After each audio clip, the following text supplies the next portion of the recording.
ชุดช่างทหารจากมณฑลทหารบกที่ 29 ปฏิบัติการแบบปูพรมอย่างต่อเนื่องในการช่วยเหลือซ่อมแซมบ้านประชาชนที่ถูกพายุซัดพังเสียหายหลายหลังคาเรือนในวันนี้วันอาทิตย์ที่ 28 เมษายน 2562 พลตรีสุพศลสุขสร้อยผู้บัญชาการมณฑลทหารบกที่ 29 ผู้อำนวยการศูนย์บรรเทาสาธารณภัยมณฑลทหารบกที่ 29 สั่งการให้กองร้อยบรรเทาสาธารณภัยมณฑลทหารบกที่ 29 จัดกำลังพลชุดช่างทหาร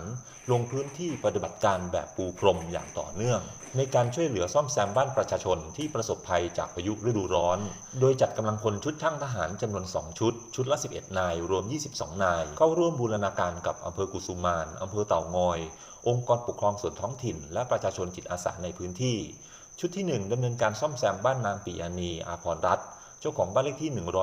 120บ้านบึงสาตำบลจันเพ็ญอำเภอเต่างอยจังหวัดสกลนครที่ได้รับความเสียหายอย่างหนักเจ้าหน้าที่เร่งดำเนินการซ่อมแซมมีความก้าวหน้าไปแล้ว70%และในพื้นที่อำเภอกุสุมานชุดช่างชุดที่2ลงพื้นที่บ้านโคกหนองผือตำบลโพธิไพศาลอำเภอกุสุมานจังหวัดสกลนครร่วมบูรณาการซ่อมแซมบ้านจำนวน3หลัง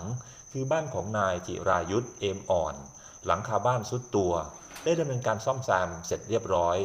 บ้านนายรักษิณมุงแสงหลังคาได้รับความเสียหายชุดช่างทำการซ่อมแซมจนแล้วเสร็จและบ้านหลังที่3ของนางสมเกียรติรูวันมอมบ้านได้รับความเสียหายอย่างหนักเจ้าหน้าที่ระดมเร่งดำเนินการซ่อมแซมจนเสร็จสมบูรณ์เช่นกัน